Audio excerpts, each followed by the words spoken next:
Olá, seja muito bem-vindo à nossa live. Hoje você vai estar assistindo a uma gravação, né? Se você estiver assistindo a gravação, de uma live que aconteceu dia 29 de agosto. Essa live é sobre homeopatia e eu faço com o Eduardo, que é meu marido. Nós somos médicos homeopatas. Eu vou adicionar o Eduardo e aí depois a gente começa a nossa conversa. Enquanto eu estou adicionando o Eduardo, eu vou só relembrando como é que funciona. A ideia é sempre falarmos sobre homeopatia, mas independente do tema, cada live a gente traz um tema, a gente aborda um tema, mas independente do tema, estamos aqui dispostos a responder qualquer tipo de pergunta. Se você tiver qualquer pergunta sobre homeopatia, a gente fica feliz se você trouxer pra gente, tá? Então hoje a gente vai falar sobre depressão. É um tema muito importante. Já começo com números, né? O Brasil é o terceiro país em depressão. Não temos que ficarmos felizes com isso, né? E a diferença dos outros dois acima, um é os Estados Unidos, o outro, se não me engano, é a Austrália, não tenho certeza do segundo, mas a diferença é de 0,1%. Então, quer dizer, nós estamos praticamente em números iguais ao primeiro e segundo colocados, né, em depressão. Então, é uma discussão importante. A gente vai conversar um pouquinho sobre a depressão, mas a gente vai abordar bem como que a homeopatia lida com essa situação, né? Oi, mãe, beijo. Para iniciar, a gente vai abordar um pouquinho de Mafei. Então, para quem é novo, nós usamos muito conhecimento de Maffei. Maffei é um médico patologista que tem uma visão vitalista. Vitalista é uma visão que o homeopata tem, né? Aquele que acredita que existe uma energia que dá vida a esse nosso corpo, né? Então, enxerga o indivíduo aí por completo. Então, o Eduardo vai começar falando um pouquinho sobre essa visão. Vamos abordar primeiro Constituição, essa questão? Não, vamos. Então, Então, acho que o que é interessante do Maffei, né? A gente gosta tanto dele, mas acho que para o tema de hoje, acho que na verdade a gente está repetindo. Acho que é meio que todas as lives, acho que a gente acaba comentando essa regra, mas é porque é o jeito que a gente acaba enxergando, né? Paciente, a gente mesmo. Então sempre tem o micro e o macrocosmos, o macrocosmo, né? E a gente tem uma constituição, né? As coisas não, o Freud falou isso, o Jung falou isso. Então, não é do nada, né? E não é quem quer, né? Que pode, vamos falar de uma maneira assim, até talvez deve uma interpretação um pouquinho ruim, mas para explicar mais fácil, né? Não é quem quer que fica deprimido, né? Assim como não é quem quer que fica ansioso, não é quem quer que fica irado, né? E as coisas não se dão no vácuo, né? Então, a gente tem uma predisposição e a gente já falou de temperamento, né, aqui. Então, quem tem uma predisposição, não quer dizer que quem seja, né, que os outros indivíduos dos outros temperamentos, até porque ninguém é um temperamento puro, né? Mas quem tem a predisposição maior, né, para fazer um quadro depressivo são os melancólicos, né? Lembrando lá que o melancólico tem uma alta energia interna e uma baixa excitabilidade. A gente vai falar. Acho que é legal guardar essa imagem, né? Que é o contrário do sanguíneo que a gente estava falando aí até algumas lives anteriores, né? Que é o contrário, é o oposto, né? Tem uma baixa energia interna e uma alta excitabilidade, né? Quem tem o temperamento sanguíneo e mais facilmente faz um quadro de ansiedade, né? Então, essa característica do melancólico, né? É claro, isso é grosso modo, acho que é legal a gente guardar essa imagem para iniciar, né? A imagem que a gente vai fazer, né? De, de quem faz um quadro, né, de depressão. E a gente vai acabar destrinchando, né, contra os detalhes aqui. Só queria que a gente também, ainda numa FEI, vamos pensar, a gente falou da ansiedade, que na ansiedade existe a questão familiar. Sim. E depressão? Depressão também. Isso. Então, queria que a gente comentasse essa... As coisas não vêm no vácuo, né? É claro que a hereditariedade, a gente, acho que também já comentou um pouquinho aqui, mas tem todas aquelas regras, né? Então, as regras tanto para a parte normal, fisiológica, como para a parte patológica, as regras são as mesmas, né? Cada gene corresponde, cada característica corresponde a um gene. É claro que, né, as leis de Mendel ainda são válidas, tem os fatores modificadores, enfim, é um jogo de xadrez ali, né? A hereditariedade, que uma peça acaba influenciando na outra, né?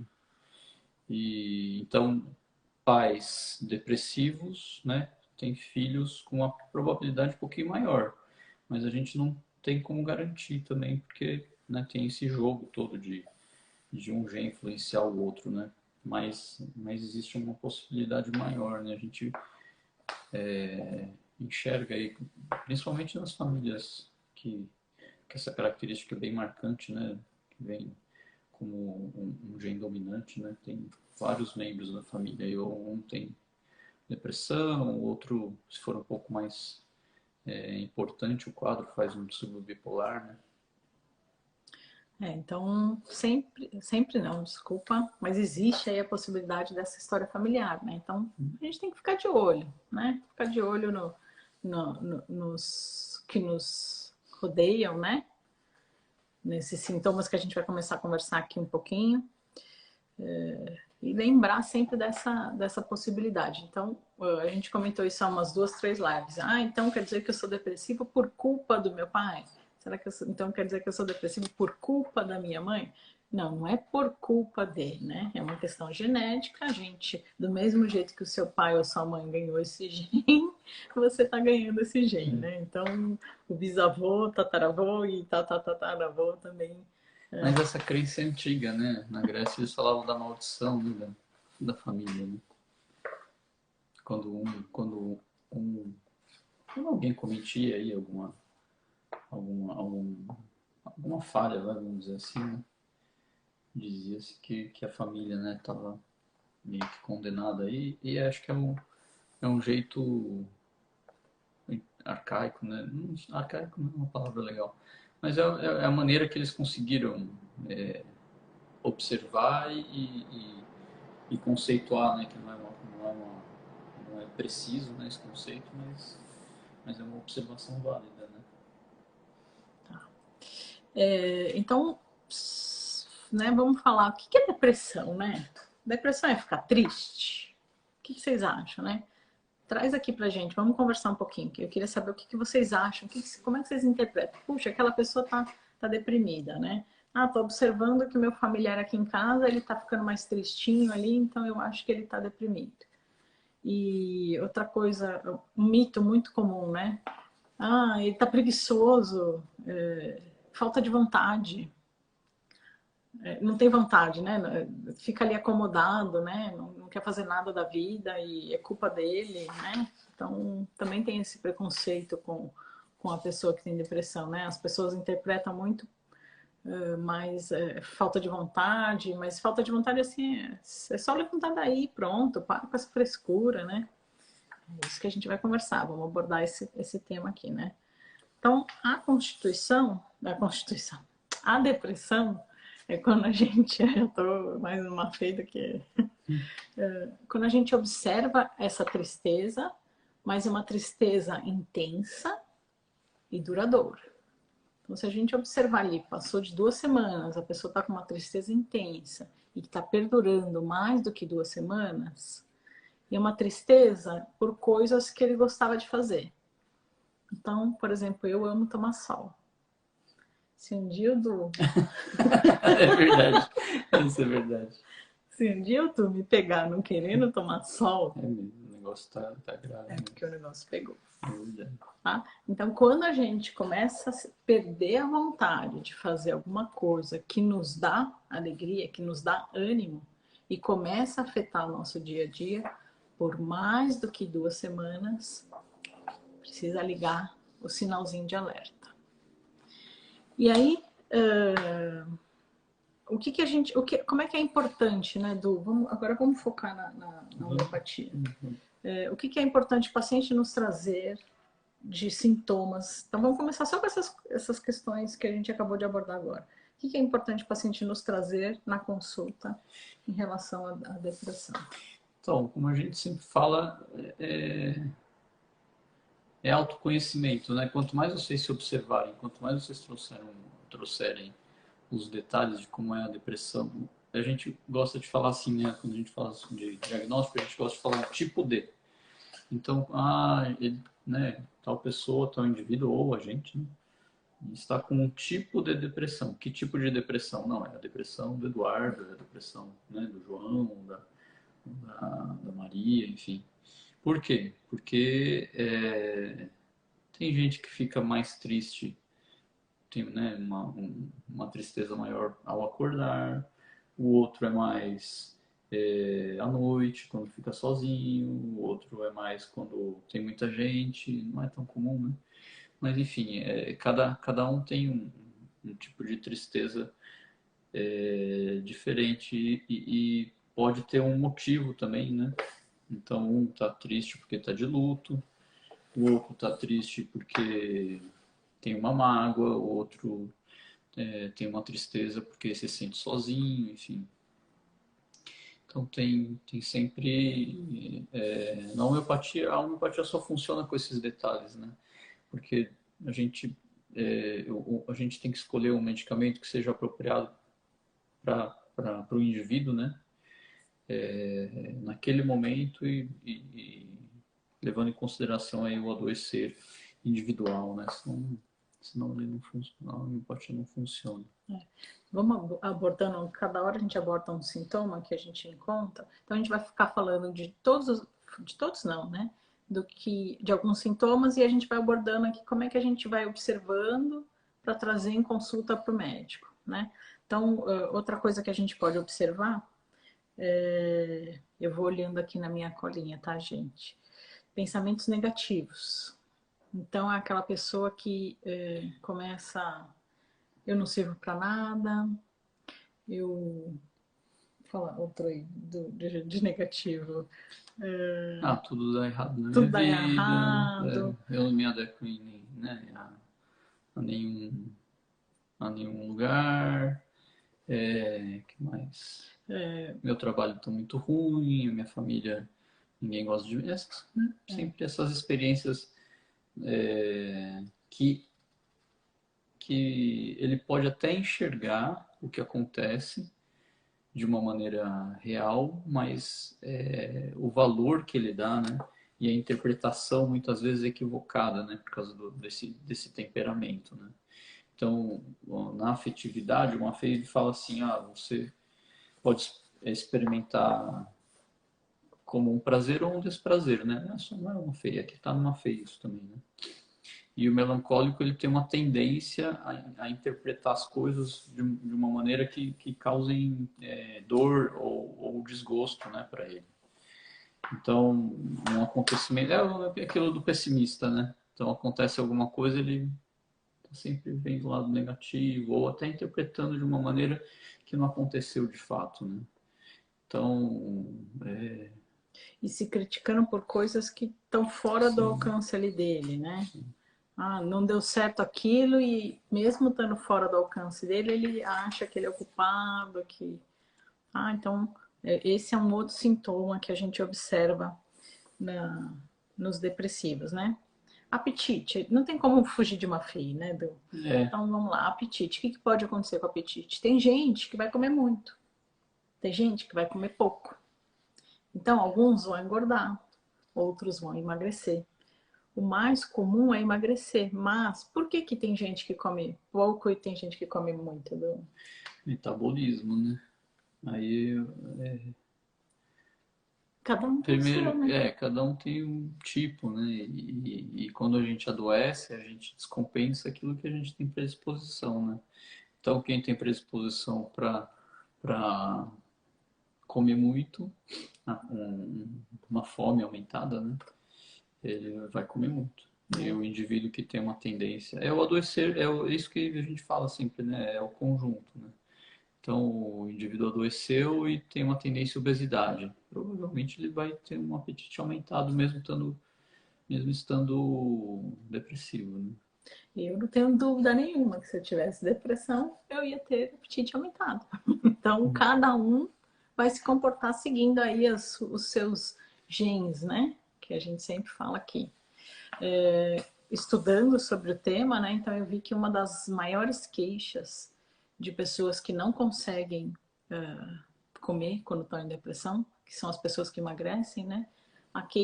A maior queixa é porque eles sentem uma sensação de bola na garganta.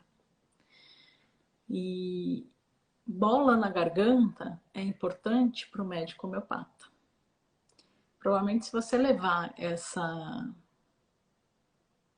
queixa, né, em qualquer outra especialidade, não vai ser uma queixa importante, mas pro médico homeopata essa é uma queixa importantíssima que vai nos ajudar ali na escolha, um dos sintomas que vai nos ajudar a direcionar ali na escolha da medicação. Então, volto aqui a dizer que existem algumas coisinhas que a gente nem pensa que é importante, né? Mas que para a homeopatia é extremamente importante, né? Então, sempre trazer esses detalhes na consulta. Então, o apetite, observar, nossa, senhora, eu tô com mais vontade de comer isso, mais vontade de comer aquilo, ou então, nossa, tô com aversão àquela outra coisa, ou não tô tendo apetite nenhum, ou tô tendo muita fome de manhã, tô tendo muita fome à noite. Então, ir observando aí as nuances aí dessa alteração de apetite, que apetite é muito importante na homeopatia. Você acha que a gente faz uma pausa? Acho que a gente podia ler, né? Porque eu acho que tem bastante coisa, mas estão tendo muitos comentários e eu acho que é importante. Então, boa noite a todos, beijinhos, beijinhos. A Van começa. Como a gente descobre o nosso temperamento? Autoconhecimento, né, Lu? Observando, Van. A Se gente vai se observando. observando. Será que eu como mais? O que será que eu valorizo mais na minha vida, né? Vai. Ah, não, eu gosto muito de comer, de ver, de sentir. Provavelmente a função sensação é muito importante para você, lembrando que ninguém tem um temperamento puro, né? E assim vai. Ah, não, eu gosto de estudar, ler. Para mim, o fundamental é livros e pensamento e teorias e tal. Provavelmente você tem um temperamento sanguíneo e tem uma tendência à ansiedade, né? O tipo psicológico ele bate, né, com o temperamento. Né? Ah, não, eu gosto de fazer, eu me guio e organizo meu mundo pelo que eu gosto. Então, eu vou dar preferência para aquilo que eu acho mais bonito, que eu acho mais. Provavelmente você é mais melancólico, né? E aquele indivíduo que tem uma tendência a ir, raiva e resolver tudo mais rápido e ser um líder, assim, geralmente, tá? Ele é colérico, né? De novo, estereótipo, né? Tô passando um estereótipo, não tô E de novo, misturam-se dois, misturam-se né? geralmente dois. Né? A Yara perguntou assim, então o melancólico parece com bipolar?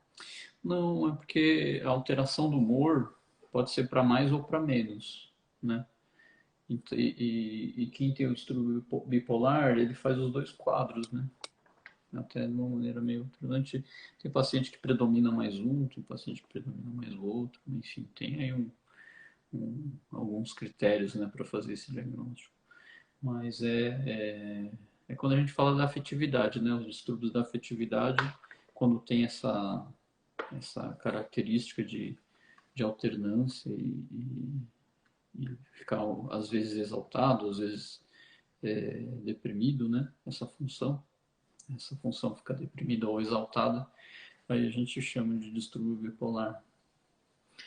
Eu vou falar assim, depressão eu acho que é alguém apegado a acontecimentos passados, que foram negativos e que tem dificuldade de prosseguir, ressignificar. Que foi isso? Profundo. É bem por aí. Eu vou ler uma feia aqui rapidinho, para não atrapalhar muito. O síndrome melancólico manifesta-se por mal-estar psíquico, caracterizado por tristeza sem motivo, mas sem ideias delirantes. Em virtude dessa tristeza opressora, resultam erros do julgamento, que alteram a significação e as proporções dos acontecimentos, levando a erros de conduta, invertendo ou exagerando as reações de adaptação ao ambiente corretamente percebido.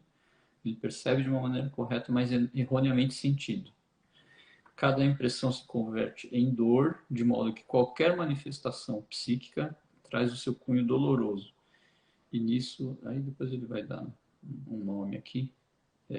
Olha o que ela falou. A percepção do presente, a contemplação do passado, a visão do futuro, enfim, qualquer sensação inócua, torna-se uma fonte de dor, que pode levar o indivíduo à angústia e ao desespero. Como o indivíduo é incapaz de remover as causas da sua tristeza, porque são inerentes ao seu genotipo, ou seja, genético, né? Resulta um relaxamento da sua vontade que se resolve em completo abandono de si próprio. E aí é isso aí, ele vai se isolando, vai se fechando, né? Isso que eu não falou mesmo. Depressão e ansiedade. Não. Depressão é ansiedade? É a mesma coisa? Não, é assim. Algumas pessoas que têm depressão podem apresentar ansiedade. Elas podem ter um medo, e é um medo intenso, mas nem todos que têm depressão têm ansiedade. Tá?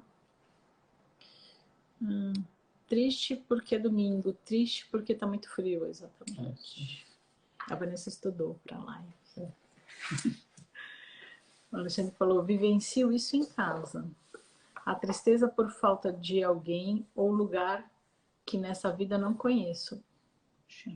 Já tive algumas vezes. Não considero essa tristeza como depressão. Isso a gente precisa falar também. A tristeza faz parte da vida, né? Quem assistiu aquele desenho lá, qualquer... Incríveis? Não eram Os Incríveis, era um outro... Ah, sei. Tá. Não é Continua, também não é o tá... Mega Man, é aquele... Não, aqui já são 20 para as 10. Depois a gente vai lembrando. Bom, tá. Mas lembra do desenho, só comenta que é interessante o desenho. Não, então, tem lá as funções psíquicas, né? É até baseado na teoria aí de um, acho que é psicólogo bem interessante que estuda microexpressões faciais, né? E ele fala que todos os indivíduos e até enfim. Mas então tem aquele bonequinho que é a raiva, que fica todo mundo dentro da cabeça dele. Tem um bonequinho que é a raiva, que é a ira, o outro é a alegria, o outro, enfim, tem um que é a tristeza e ninguém quer que a tristeza se expresse, principalmente a alegria, né? E aí o desenho inteiro é mostrando que a tristeza sim tem a sua função, né, dentro tem o seu lugar dentro das funções psíquicas, e eles mostram lá no final, né, que a menina fica triste, consegue expressar essa tristeza, sai de um quadro ali que ela estava entrando até meio grave, né, psíquico, e aí une a família. Então, né, todas as funções psíquicas são importantes. Né? A Ru fala assim, o que quer dizer... Não, o que dizer da depressão pós-parto? Depressão pós-parto é um indivíduo que tem predisposição até a depressão, e o período puerperal é um período bem complicado, né, de crise para as mulheres, né? Então ela acaba expressando nesse momento, né, a depressão, e aí tem algumas características peculiares pelo fato de ser puerperal, né? Então às vezes tem medo, vem como um medo de cuidar da criança, achando que vai fazer algum mal para ela, enfim, tem vários sintomas. Né? A crítica, que não vai ser capaz, né? Então tem que ir observando esses sintomas para trazer na consulta. Então o que é importante aqui a homeopatia trata a depressão, né? Lembrando, depressão é tratável, ela pode reincidir, né? Mas ela é tratável, né? E como é que a gente faz na homeopatia? A gente vai observando esses sintomas e essas variações, por isso que a gente está esmiuçando os sintomas para vocês entenderem o que, que tem que observar, né? Ah, é uma tristeza de manhã, tarde à noite, desencadeada por isso, por aquilo. A fome é por esse tipo de alimento, por aquele tipo de alimento. Então tem que ir observando essas nuances para trazer para a gente durante a consulta, né? O Alexandre falou assim, o pessimista é depressivo? A tendência o pessimista tem uma tendência maior a ser depressivo, porque ele enxerga as coisas, né, como algo desgostoso, né? É isso que a gente acabou de ver. Na hora que você estava falando, ele escreveu um segundo antes. Legal. Foi bem sincrônico. A Dani falou assim, comigo é assim, não consigo comer mesmo sentindo muita fome. Me obrigo a comer porque já pesei menos que 40 quilos. Então é isso aí, a constituição da Dani é diferente da minha. A minha é para cima e da Dani é para baixo. Então eu, se tivesse uma depressão, ia ter um apetite elevado, a Dani ia ter um diminuído. Por isso que a gente não pode engessar. Cada um é de um jeito e a gente tem que ir se observando, né? Avan, quem está sempre ocupado com coisas para fazer pode camuflar os sintomas de depressão? Luan, toda vez que a gente está usando, não todas as vezes, mas muitas vezes que a gente está utilizando, que a gente começa a utilizar muito uma função psíquica em detrimento das outras, porque a natureza é completa, a gente que é incompleto, né? Então, quando a gente começa a ficar muito unilateral, a tendência é que mais conteúdos chegue, você acaba varrendo mais coisas para debaixo do tapete indo para o inconsciente. Então, sim, a tendência é a gente não é só camuflar, também camufla, mas o fato é que toda vez que a gente é muito unilateral, como isso não é equilibrado, né, para o nosso sistema psíquico, a gente sempre tende a usar mais uma função psíquica do que as outras, mas quando isso está muito exacerbado, a gente costuma estar desequilibrado ou desequilibrar, né? A gente acaba se desequilibrando, porque a gente precisa ter essa compensação, né? Para ficar bem, né? Para ser feliz, a gente precisa entender qual que é o valor de cada coisa, precisa entender como funciona. Então, precisa ter uma intuição mínima, né? Do caminho que a gente quer seguir, objetivos. A gente também precisa de fazer um agrado para a gente mesmo e fazer coisas que a gente gosta, enfim. Tem que ter um equilíbrio, né? A Ru falou assim, essa eu fiquei em dúvida, observo em vários depressivos que gostam de cores fortes. Bem colorido seria uma fuga? Sei, eu vou dar uma viajada, mas as pessoas que gostam de usar muito as sensações, né, que a gente pode falar que em boa parte são os leucoflegmáticos, né, aí entra no mesmo comentário aí da Van, né, se a gente está usando muito pensamento, né, a gente pode estar não valorizando as coisas, né, quem usa muito pensamento organiza muito o mundo pelo que é bom, né, e esquece um pouquinho do valor, né, que a gente dá para as coisas. Então fica faltando isso. E quem se guia muito ou tem uma necessidade muito grande de sensações fortes, né, está usando muito essa função que é a sensação, que a gente tem que usar, né, não pode ter uma conotação ruim, mas a gente acaba também entrando em desequilíbrio, né? Então, o leucoflegmático ele vai querer cores fortes, sabores fortes, né? Sensações cada vez mais intensas aí, né? Essa é a busca quando ele está em desequilíbrio, né? Então pode ser que seja um sintoma aí, uma necessidade, né? Desse gosto aí, entre aspas, né? Próximo, eu vou aproveitando a pergunta da Ana, ela fala assim, em uma criança que nem sempre sabe se expressar. eu acho que é se expressar, né? Como posso identificar? É o adulto, né? Foi muito bom, Ana. Essa sua pergunta foi muito pertinente, porque eu já queria falar mesmo de criança, então vou aproveitar essa pergunta. Uma coisa importante, vou trazer números de novo, né? Cada 3 crianças, 2, o pai nem percebe que a criança está em depressão. Então, precisa observar, tá? E eu vou trazer aqui algumas coisas que a gente tem que ficar atento nos filhos. que são comumente observados nas crianças que estão entrando em depressão, né? Então você falou assim, elas se estressam, né? Ah, talvez pode ser expressam, né? Não sei se ela falou isso. Então, vamos lembrar que a criança, ela ainda não tem um controle que nem o adulto tem, né? Tem o autocontrole, né?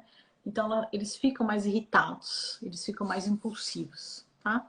Então, essas crianças, elas gritam, elas choram, elas berram, né? Elas expressam algumas vezes esse sentimento de confronto com os pais. Então, isso são indicativos, não só Que a isso, tá? criança não está bem, né? Então o pai tem que ficar observando. Se ele era de um jeito, de repente ele começa a confrontar muito. Por isso que na adolescência isso é comum também, né? Então vamos observando ali o contexto em geral, né? Aquela criança que sempre foi bem na escola, de repente ela começa a cair. Tem que ligar o sinalzinho de alerta, né? Algumas crianças, elas ameaçam ou fogem de casa. Então elas começam a falar, essa casa aqui não, ninguém me entende, eu vou embora dessa Esse é casa um porque discurso bem bem recorrente, né? recorrente.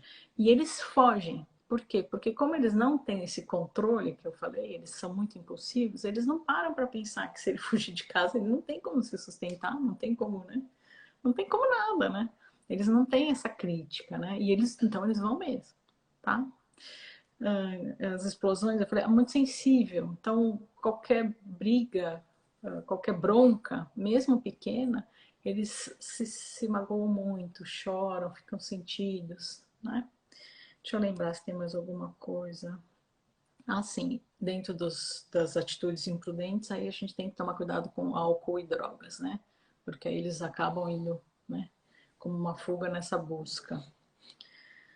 Então, os pais precisam ficar atentos, né? Nesses indicativos aí, tá? Vou aproveitar essa pergunta da Ana para já tocar no assunto dos adolescentes e eu quero ainda tocar no assunto dos idosos, tá? Só que a próxima pergunta também é muito importante. A gente tinha que ter começado com isso e eu não comecei. Vocês indicam também ela falou, É mas a alopatia, né? Em algumas situações, porque eu acho que os dois andam de de mãos, mãos mãos dadas, dadas. ela se corrige depois. Eu vou aproveitar aqui para começar diferente. Vamos lembrar ali da nossa live de leis de, leis de cura, foi, né, o título. Então, na hora que a gente trata, leis de cura, só relembrando, a gente melhora de dentro para fora, né? Então, na hora que na homeopatia a gente está tratando o paciente com depressão, ele começa a melhorar do mental e ele traz para órgãos mais superficiais. Então, esse vai ser um caminho de cura, melhorar lá dentro e trazer para fora. A alopatia, o que ela faz? Ela trata a depressão, mas ela não se preocupa para onde vai essa doença. Ela vai focar ali na depressão e essa doença vai se manifestar em outro lugar, independente da ordem, né? Do local que ele pode se expressar. Porque na hora que eu trato uma doença, ela tende a aparecer em outro local. Na homeopatia, como a gente sabe que ela tende a aparecer em outro local, a gente sabe que o importante é que ela apareça num local mais superficial. Então, elas não andam de mãos dadas, vamos falar assim. Mas também nós aqui, não são todos médicos, a gente também não indica tirar a alopatia de uma vez, em detrimento do tratamento homeopático. Então, é um tratamento individualizado. Tem alguns pacientes que a gente vai diminuindo a medicação devagarzinho, tudo depende do paciente. Completa, do que eu acho que você quer falar. Não, é isso mesmo. É que a alopatia, a definição de alopatia é o tratamento pelo diferente. O significado de alopatia é você tratar, o paciente vem com sintomas e você dá uma substância que causa uma coisa diferente daquilo que o paciente está apresentando. A homeopatia é pelo semelhante. A isopatia é pelo igual, né? Então, realmente, não anda de mãos dadas porque o conceito já da terapêutica é diferente. Isso não quer dizer que o paciente vai fazer homeopatia, não pode nunca tomar um medicamento alopático. Não, mas o ideal é que ele não tome nenhum medicamento e melhore, né? Agora, aí já é uma opinião individual, né? O medicamento homeopático, ele não vai funcionar como se fosse uma muleta, né? Ele vai estimular, como é pelo estímulo semelhante, na verdade, ele vai gerar uma resposta do seu organismo para você ficar independente, né? Na, na, a gente acaba o medicamento acaba estimulando que o próprio indivíduo se cure, né? Então é diferente mesmo. O Du, Um acompanhamento. posso só completar a que a Ana tinha perguntado de adolescentes? Eu olhei aqui na minha cola, lembrei de duas coisas que eu acho importante a gente lembrar. Ele começa a se isolar dos amigos. Então ele tinha uma turminha e ele começa a se isolar. E não esqueçam que esses sintomas têm que ser prolongados, tá? E também não é só trocar de turma. De repente ele já não tem mais identificação com aquela turma e ele começa a criar uma outra turma. Isso não é uma depressão. Depressão é aquele que tem uma turma, sempre se socializou bem e começa a não querer mais conviver com ninguém, né? E não esquecer também que o adolescente tende a ficar um pouco mais isolado nessa idade. Então, também saber diferenciar. O importante é ir conversando durante a consulta para a gente ir diferenciando esses sintomas. E outra coisa importante também de depressão no adolescente é ele começa a ter atitudes arriscadas. Então, foge com o carro do pai, começa a usar álcool, droga, que a gente já citou, começa a ir mal na escola, mas não está nem aí se está indo mal, se não está indo bem. Então, ele não está nem aí para essas coisas, tá? Porque a Ana falou assim, eu conheço uma pessoa que está sempre com raiva, isso é depressão? Então aí entra, interessante que, né, foram 3 perguntas e na verdade de indivíduos que estariam aí utilizando outras funções psíquicas, né, de uma maneira equilibrada ou não, né, geralmente, né, o que foi colocado aqui é que tá usando demais, né. Então a ira também, né, do temperamento colérico, né. Então se ele está com muita raiva, alguma coisa não está legal e ele está descompensado dentro do temperamento dele, né? Geralmente, né? Pode acontecer uma coisa diferente. Mas então, ó, quem trabalha demais provavelmente está usando muito pensamento. Quem está nervoso demais está usando demais a intuição, enfim. Ou o contrário, tá? Aí acho que é um assunto para outra live. E quem tá querendo cores fortes e sensações fortes, aí tá utilizando demais essa função, né? Então, algum desequilíbrio psíquico existe. Aí a gente precisa investigar, né? Às vezes não dá para chamar de depressão, né? Às vezes é outro diagnóstico. Vou falar. Esse Maferré é muito ligeiro. A gente também, e a Cida lembrou, Não, divertidamente. na hora eu ia dar um spoiler, sem querer, que eu falei, é isso que a Cida lembrou.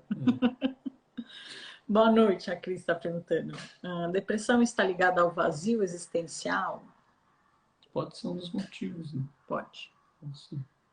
Não, não o esquece, único, né? Não o único. Isso. E não esquece que a Constituição aqui é mandatória, né? Então, ele se sente vazio porque a Constituição, os genzinhos lá dela levam ela a ser uma pessoa assim que dá mais importância a isso, né? Então, várias pessoas sabiam o nome do desenho. É meio óbvio, né? Eu não sei se a Sofia vai saber. Foi a idade. A idade atrapalhou. A Yara perguntou, depressão tem cura? Sim, Yara, só não esquecendo aí, como a gente tem essa constituição, né? Então pode acontecer disso. Pode voltar a tela mesmo, coloca, desencadeia. Né? Se a pessoa pode voltar a ter. Isso. Então, se alguma coisa desencadear, ela pode voltar a ter. Temperamento não precisa de cura, né? Desde que esteja bem compensado, né? Todos nós temos um temperamento. Né? Então, a predisposição, não. Mas o fato de estar desequilibrado, sim. A Cris falou, esse desenho é muito interessante, é muito bom mesmo. Andréia falou, acredito que esse tema mereça mais detalhes. Mas assim que possível, poderiam abordar os dois saltos mundos. Semana que vem, Andréia. Vai ser já semana que vem. Se não for, se a gente não Semana que fizer. vem. Porque vai ser uma exceção. Ah, verdade, Tá? verdade. A gente tá Mas a gente fazendo já uma fala daqui a programação pouquinho. aí. A gente vai falar daqui a pouquinho disso. Trata-se a depressão apenas com homeopatia ou melhor junto com o psiquiatra? O homeopata ele é um médico que trata todo mundo que tem tudo. Então, com a homeopatia a gente trata o paciente assim, com depressão, tá? O filme é divertidamente. Ela tá falando do bonequinho. Um é raiva, outra alegria, outra tristeza, outra medo. Legal. Adorando essa live. Obrigado, Papo Cabeça. Obrigada. Tem muitas pessoas que têm depressão, mas não admite. Não só admite, não tem noção de que é depressão. Não tem conhecimento. Né? Aí, para quem você achar, encaminha a nossa live. Até chegar um ponto crítico, por não buscarem ajuda médica. E aí, isso é importante você ter comentado, Dani, porque precisa de ajuda. Tá?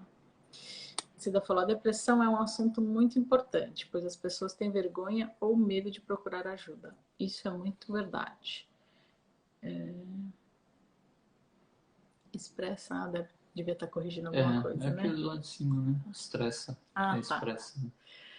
Aí o Benedito falou assim, com o uso da homeopatia percebi que estou ficando mais tranquila. Oba, gostei. Gosto de depoimentos. Gente, vocês ajudam muita gente com depoimentos.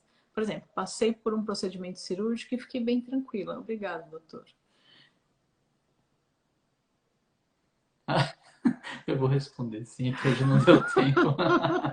A gente leva bronca ao vivo. Deixa o seu WhatsApp. Deixa o WhatsApp no silencioso que provavelmente eu vou responder mais tarde, por favor. Lê a próxima. Tô depressiva porque não recebi os parabéns. Ah, é a Valda. É aniversário então da Valda. Fala pra gente quando foi, Valda. Não, eu quero saber o dia. Depressão não tem cura, já falamos, né? Desculpa. Isso, já respondemos. Segundo. Obrigada. Muito esclarecedora a live. Obrigada. Eu queria só finalizar com idoso, que eu acho importante também. No idoso, as pessoas acham que, como ele está envelhecendo, ele está ficando triste porque ele está envelhecendo. E não. Também existe a depressão no idoso, tá? Então a gente precisa ficar atento para aquelas pessoas que começam a...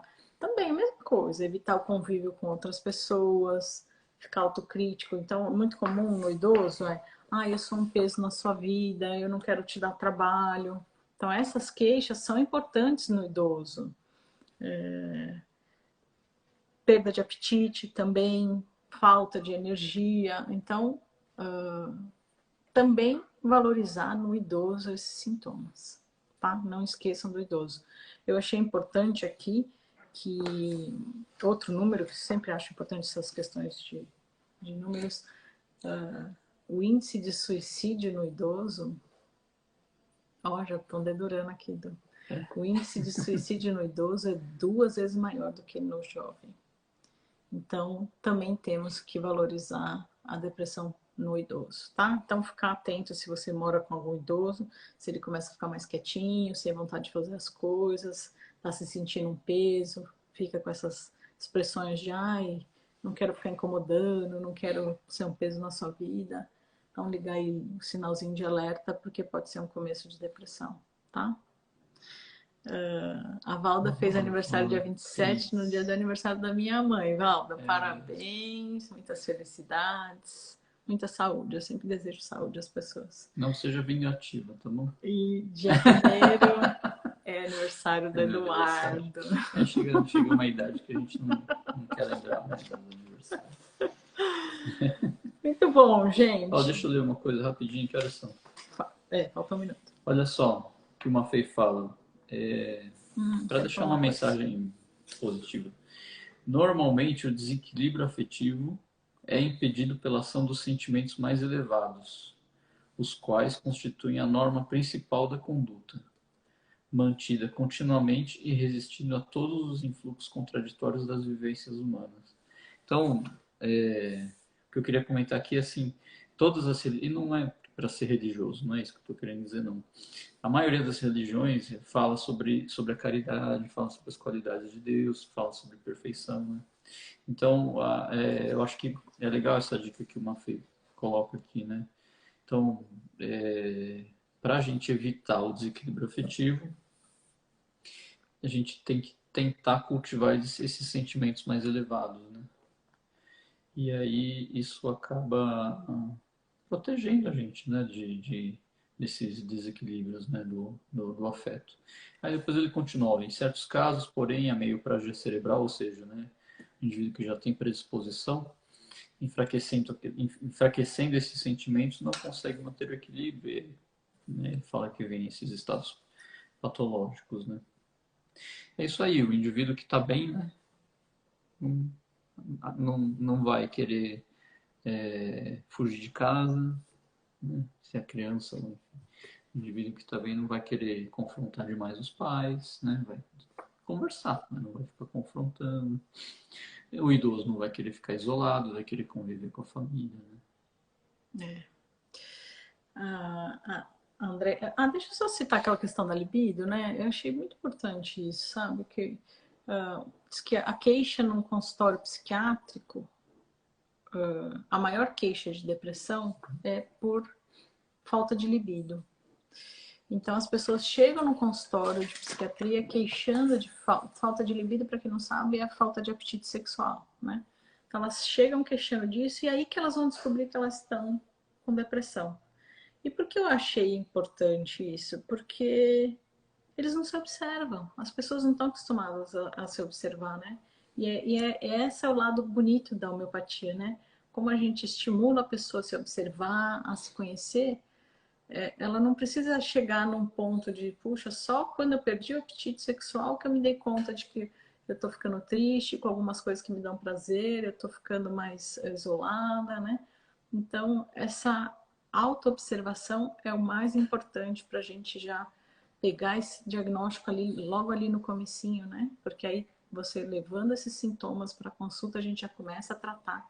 Não precisa, né, nessa demora, né? Alguém aqui falou assim, Andréia deve ter sido. Bibliografia. Né? Bibliografia, muito, muito, muito legal isso. A gente usa muito fundamentos da medicina, do Maffei, né? O órgão, a gente sempre fala aqui que é o... Então, o Maffei é o de patologia, tá? Então, fundamentos da medicina não é explicitamente sobre homeopatia, é para todas as especialidades, só que esse livro tem uma visão vitalista, então ele enxerga aí o indivíduo como um todo e enxerga que existe essa energia aí que dá vida, né, ao corpo. E o órgão, que é o da homeopatia, né, que eu brinco que é o livrinho de cabeceira que a gente tem que ter, né. Vamos ler só esse restinho. Então, dia 1 vai ter brigadeiro. Sim, vai ter brigadeiro e bolo. A Cris falou gratidão, vocês são muito obrigada. Inspiradores, assertivos, generosos. Nossa, Cris, um dia a gente chega lá. Tá meio longe. Mas o carinho a gente aceita. Obrigado. A Valda já te mandou parabéns. Aí a gratidão. As lives estão esclarecedoras. Cida, obrigada, beijos, são maravilhosos. Parabéns, Eduardo. Parabéns. Uma pessoa estressada, agressiva, preocupada e ansiosa é depressivo? A mesma coisa ali. Então, alguma coisa não tá legal. Mas aí tá misturando um pouquinho, né? Só não esquece que, de repente, é isso aí. O que o Edu falou, o temperamento dele que não tá muito elevado, né? Então, o que é fato aqui é que tá tendo um desequilíbrio aí da energia vital, que precisa levar esses sintomas para consulta para reequilibrar e diminuir aí depois o diagnóstico é mais importante até detectar que tem um distúrbio psíquico do que a gente fazer o diagnóstico, né? Isso. Porque pode ser um transtorno de personalidade, pode ser uma neurose, pode ser uma psicose até, enfim. Mas isso aí, o importante é vocês se observarem, trazerem pra gente, a gente vai conversando, né, durante a consulta. O importante é detectar que alguma coisa não tá legal, né? Tá bom. 10 horas de virei abóbora. Gente, tchau, obrigada por terem participado, viu? Obrigado. Beijo. Semana que vem, a minha sobrinha, afilhada amada, meu amor da minha vida, faz aniversário na segunda-feira. Da nossa vida. Na nossa vida, dia 5 de setembro. Então a gente vai mudar o dia da live, provavelmente na quarta. A gente vai escrever aqui. Então, uma exceção que talvez uma das A únicas Rosângela exceções... Ferro também faz aniversário dia 1º, tá? Ah, que legal. Então, uma exceção, segunda-feira que vem não vai ter live, mas a gente vai fazer live no meio da semana e a gente anuncia aqui. E nós vamos abordar os pedidos do Ricardo, da doença genética, da Andréia, de doença autoimune, que vai ser o nosso tema da semana que vem. Tá bom? Beijos. Tchau, gente. Bom descanso. Tchau, mãe. Tchau, pai. Bom descanso. Beijo. Tchau. Não vi seu pai. Não, meu pai sempre tá do lado da minha mãe. E aí ele fala que eu não falo pra ele. Beijos. Até mais, gente. Beijos. O filho da Ivonete também, dia 1º. Dia 1º, aniversário do Corinthians. Putz, que droga. Dia 1º, aniversário da cidade de Mogi das Cruzes.